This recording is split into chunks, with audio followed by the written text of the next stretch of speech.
1995年，那捧星光落进珠江时，一粒代码在简陋的工作室发芽。年轻的掌纹贴着冰凉的机床，将齿轮的轰鸣翻译成写给未来的长信。那些被嘲笑天真的日夜，在金属的躯壳里孕育了会开花的电路。当首台智能切割机精准裁出蝴蝶的轮廓，珠江听见了钢铁绽放的声音。30而立是珠峰大本营的月光。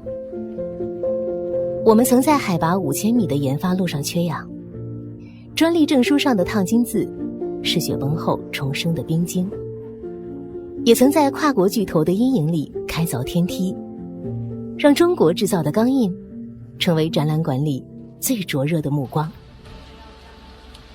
那些说不可能的声音，最终成了我们递给世界的邀请函。30而立是凌晨3点的潮汐， AI 瞳孔里的算法在涨潮，机械臂伸向更深的蓝。灯火通明的办公室里，30岁少年的梦想依旧炽热。给机器装上会跳舞的传感器，教流水线描绘精准的线条。当智能装备绘出比工匠更精准的画作，我们知道，工业的浪漫是量产的温柔。从皮革上雕刻的东方美学，到礼盒中封存的四季晨昏；从家具曲线里流淌的人间烟火，到高铁羽翼上飞扬的中国速度。瑞州科技以丝米级精度，将柔性材料的智慧注入衣食住行。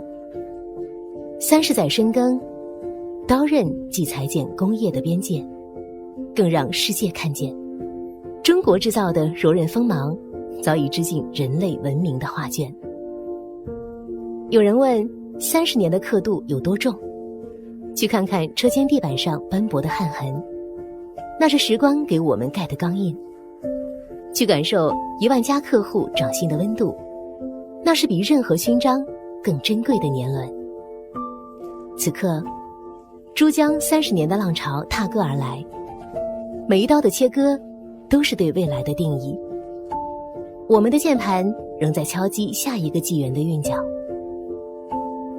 若你问30岁是什么样子，抬头看，那台正在雕刻星空的智能机床，是用30年的坚守定义无限可能的坐标。